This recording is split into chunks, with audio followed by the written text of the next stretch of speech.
Tout de suite, le journal.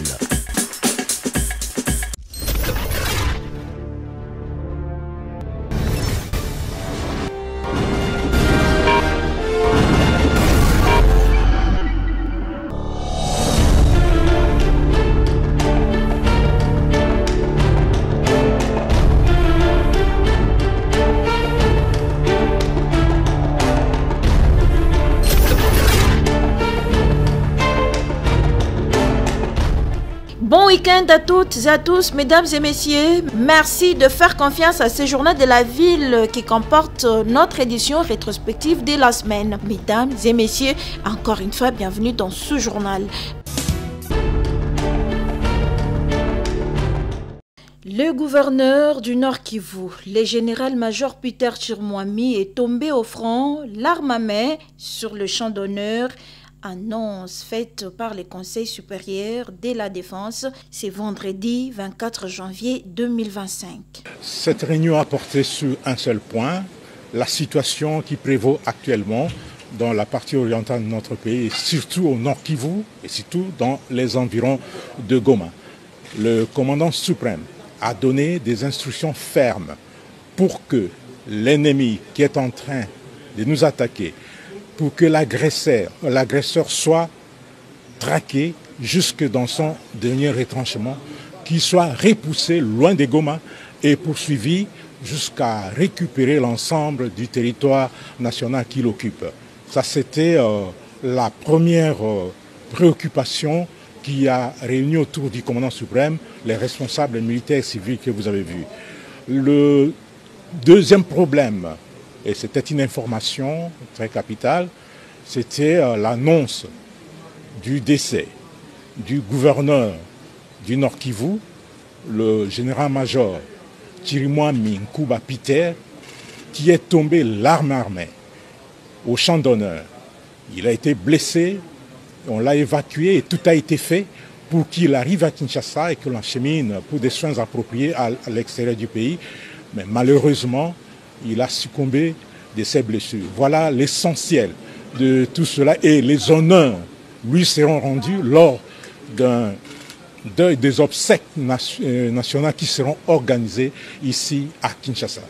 Le message que je voudrais adresser aux militaires des forces armées et à tous les défenseurs de la République et particulièrement aux vaillants combattants ou à Zalendo VDP est celui-ci. La meilleure façon de venger le général Chirmouami est de repousser ces agresseurs et de récupérer toutes les localités qu'ils occupent aujourd'hui. C'est un devoir, c'est une obligation et cette obligation est patriotique.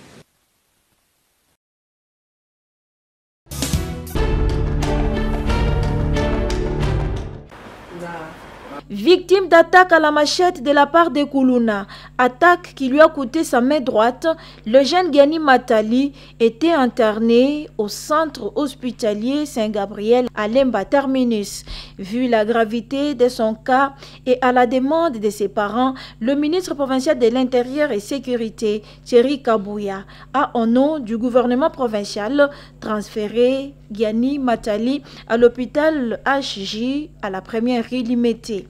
Belanga apambolana no chef nangai pe bakonzi nangai ba excellence ministre de la justice ministre provincial na sengi bango vraiment merci na nyoso basali pona mwana nangai.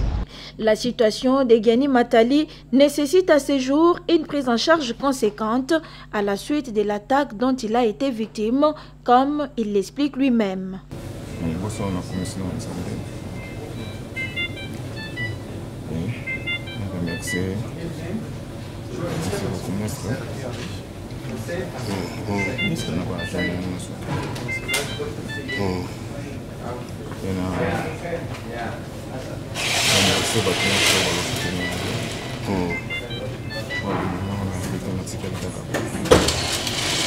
Contrairement aux rumeurs qui ont circulé, le jeune Gani Matali est bel et bien en vie et il est désormais pris en charge au HJ Hospital grâce au gouvernement provincial de Kinshasa, comme le confirme Jean-Serge, bourgmestre de la commune de Lemba. Oui, le ministre provincial de l'Intérieur, lui qui est le patron de la sécurité de la ville, veut dire aux Congolais, spécialement aux Kinois et Kinoises, que la ville prend en charge notre sécurité, la ville prend en charge nos soins, même de santé en cas d'accident. C'est un message fort quand le ministre lui-même prend le devant pour transférer Gianni ici. Lui, un innocent qui s'est vu amputé de sa main droite. Je sais qu'en tant que bon père de famille, et le gouverneur et le ministre provincial de l'Intérieur, ils étaient très touchés et ils ont juste lancé un message pour dire « on vous prend en charge quelle que soit la situation ». On les voit, outre la lutte contre la criminalité, le gouvernement provincial se dispose à accompagner les victimes en leur apportant les réconforts et les soins qu'il faut. Au revoir, merci.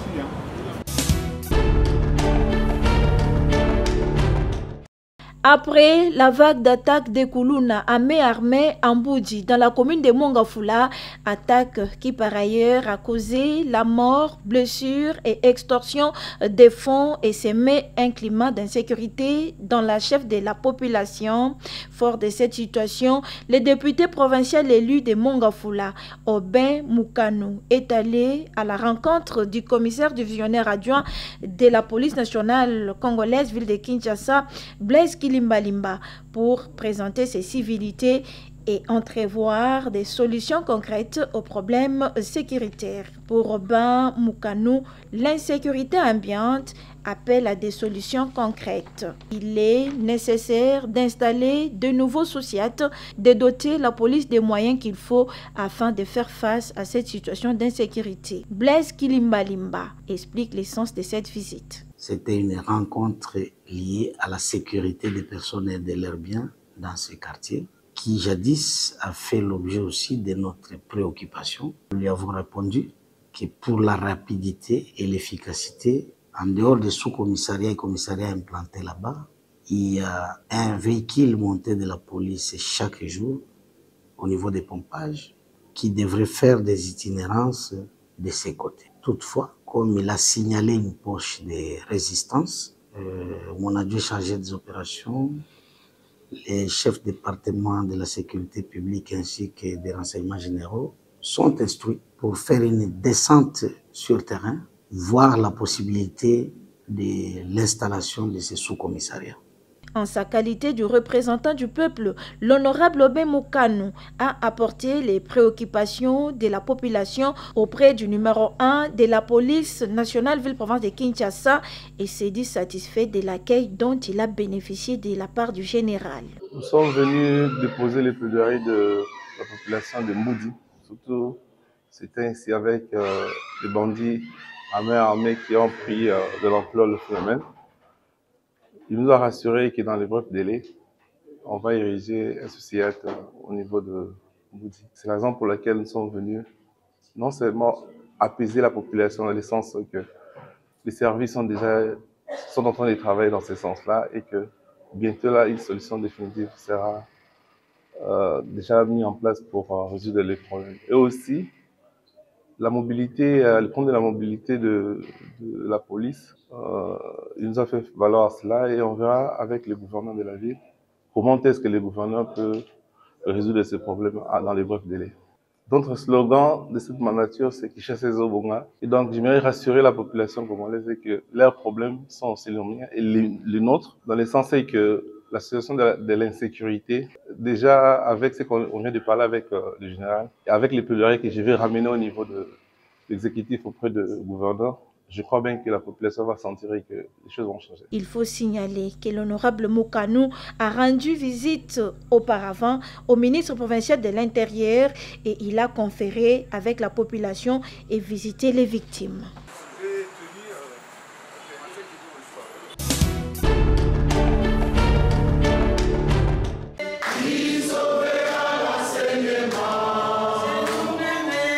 La récente lettre de quelques syndicats adressée à la première ministre chef du gouvernement annonçant un préavis de grève de 7 jours dans les écoles est rejetée par l'intersyndicale nationale de l'éducation nationale et nouvelle citoyenneté inédit NC qui estime que cette grève n'a pas d'importance pour le moment pour une année scolaire qui a connu des perturbations à ses débuts et vu l'agression de la République démocratique du Congo dans sa partie est par le Rwanda et ses supplétifs du M23. Déclaration.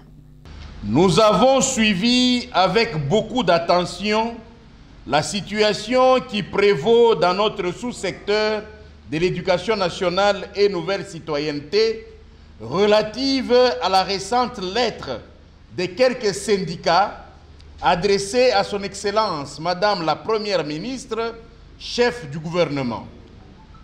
En effet, par cette précité, les amis se sont permis d'accorder un préavis de grève de 7 jours au gouvernement pour rencontrer les préoccupations présentées, du reste fondées, telles qu'issues des dernières négociations des Bibois clôturées le 24 août 2024.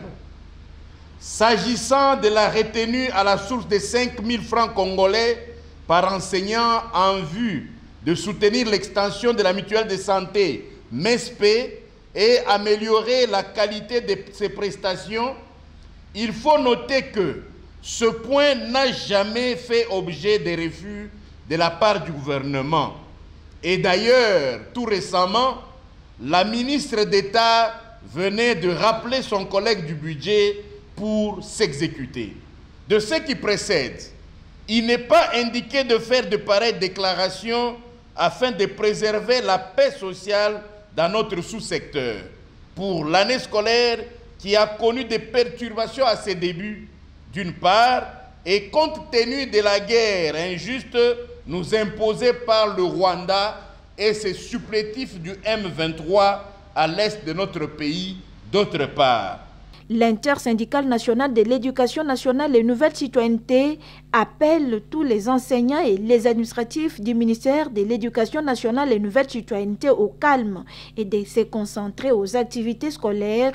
Nous recommandons à tous les enseignants et administratifs du ministère de l'éducation nationale et nouvelle citoyenneté de rester calmes et ne pas adhérer à ces fameux préavis de grève qui frisent des intentions obscures et surtout ne profitent ni à l'enseignant congolais ni aux enfants.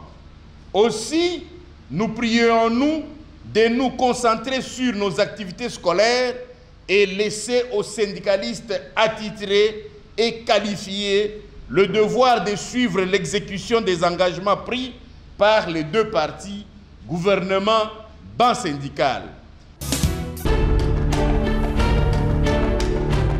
Si tu parles, tu meurs. Si tu t'étais, tu meurs. Si tu parles, tu meurs. Si tu t'étais, tu meurs. Alors, parle et meurs. Et pour sa part, l'intersyndicale des syndicats des enseignants du ministère de l'Éducation nationale et nouvelle citoyenneté, réunie en assemblée générale ce mercredi 22 janvier 2025 à Kinshasa, dénonce avec la dernière énergie la sortie médiatique de quelques syndicats qui l'accusent de brader les revendications des enseignants rappelées dans la lettre relative au préavis de grève.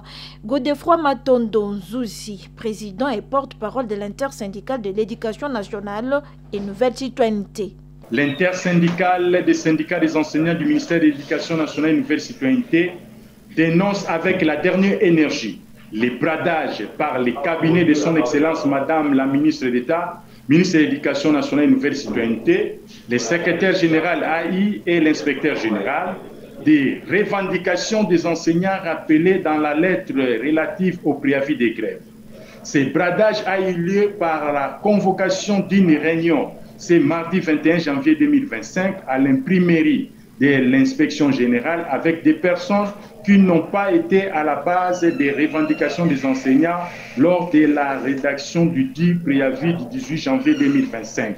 Curieusement, à l'issue de cette messe noire, il s'insurge contre la volonté des enseignants de la République, surtout en mettant en danger la santé des enseignants et reporter les paiements de 50 000 francs congolais au moment où le gouvernement était prêt à l'exécution. Ce qui est une insulte à l'endroit de son Excellence, Madame la ministre d'État, ministre de l'Éducation nationale et de la Nouvelle Citoyenneté, et une haute trahison par rapport aux attentes des enseignants. Et par voie de conséquences, l'intersyndical prend acte de l'auto-exclusion de ces syndicats qui ne peuvent plus être considérés comme syndicats membres de l'intersyndical.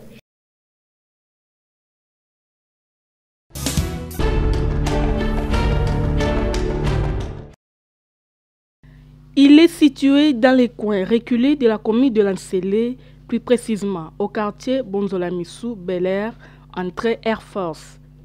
C'est le collège Kankoumulaya, une école par excellence fondée en 2014, regorgeant en son sein plus de 200 élèves. Ici, les instructions du ministère de l'Éducation sont respectées. L'école débute toujours par un rassemblement.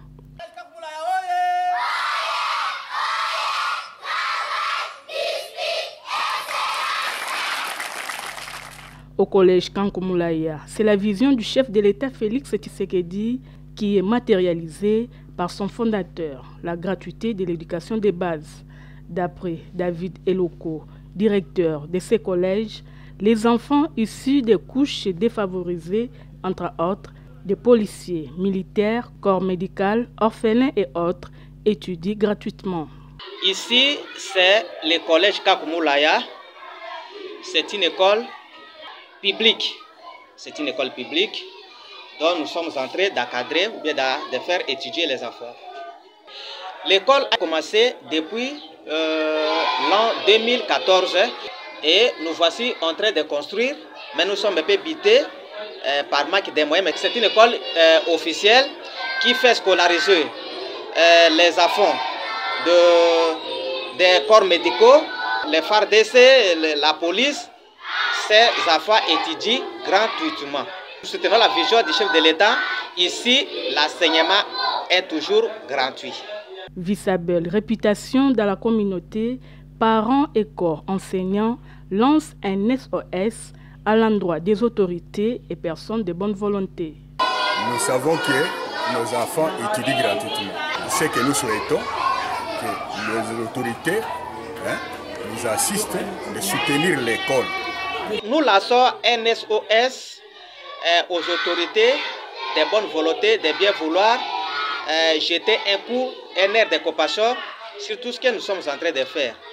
Vu que nous sommes encore dans des quartiers un peu reculés, en tout cas nous sommes en train de souffrir. Ce qui concerne la rétrocession, mais nous arrive, des fois les boîtes de craie nous sont très difficiles à en avoir, mais quand même dans cette même logique, nous sommes en train de nous battre pour essayer de payer, de faire étudier les enfants gratuitement. Situé au quartier Bonzolamissou, Bel Air, le collège Kankoumulaya, via son promoteur, est plus que jamais déterminé à construire des hommes et femmes d'un Congo de demain.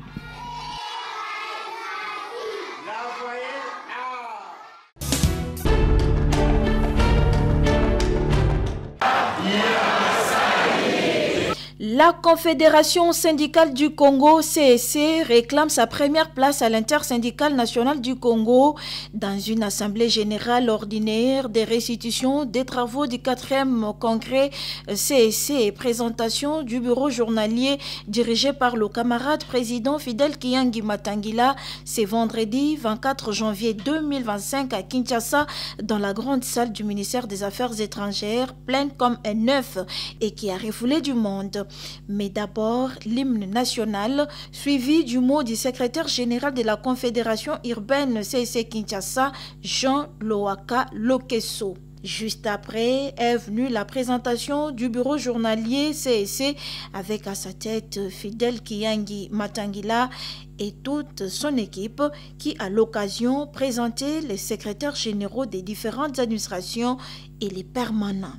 Fidel Kiyangi, président du bureau journalier CSC, a appelé et mobilisé les membres pour le maintien du leadership de l'organisation syndicale CSC à tous les niveaux et récupérer sa place du porte-parole de tous les travailleurs congolais.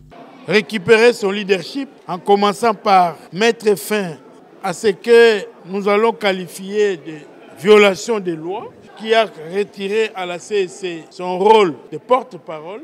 Vous n'allez pas, vous syndicalistes, continuer avec la violation des lois, non.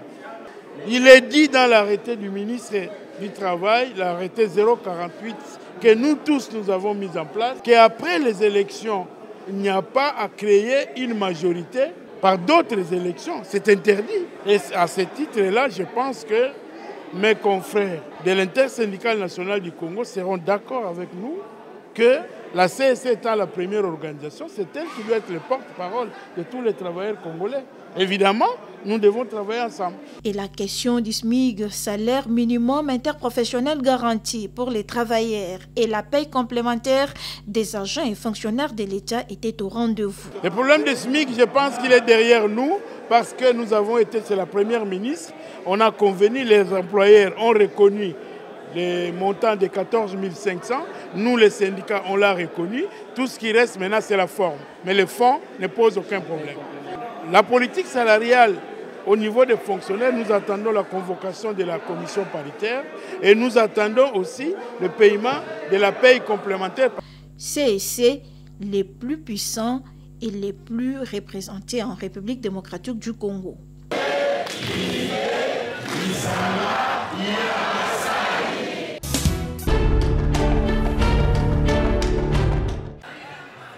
Les commerçants et commerçantes du rond-point Pompage dans la commune de Ngalema sont inquiets pour l'avenir de leur famille suite à la démolition de leurs étalages et à l'évacuation du marché pirate dans cette partie de la ville.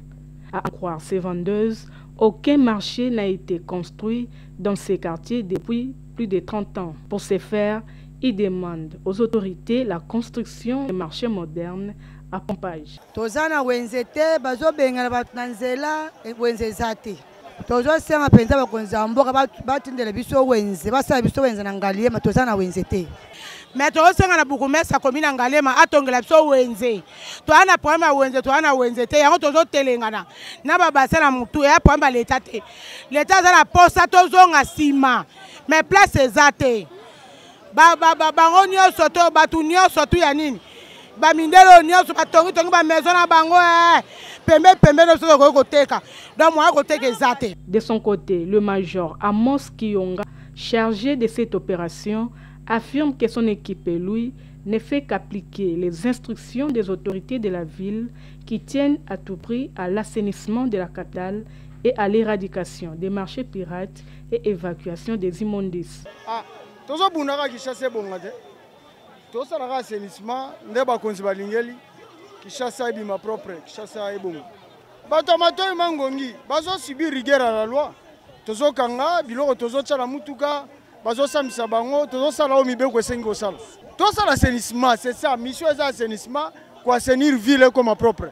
Donc place embouteillage eza tozo lutter contre embouteillage tozo sala appui na baninga biso APC. Lilobezaka moko de soutenir le commandant de la ville province de Kinshasa, le général Blaise Moula Kilimbalimba, de soutenir Mokonza Mboka, qui chasse à la propre, les souhaits des habitants de Ngalema est de voir un marché moderne être construit à Pompage pour l'intérêt de tous.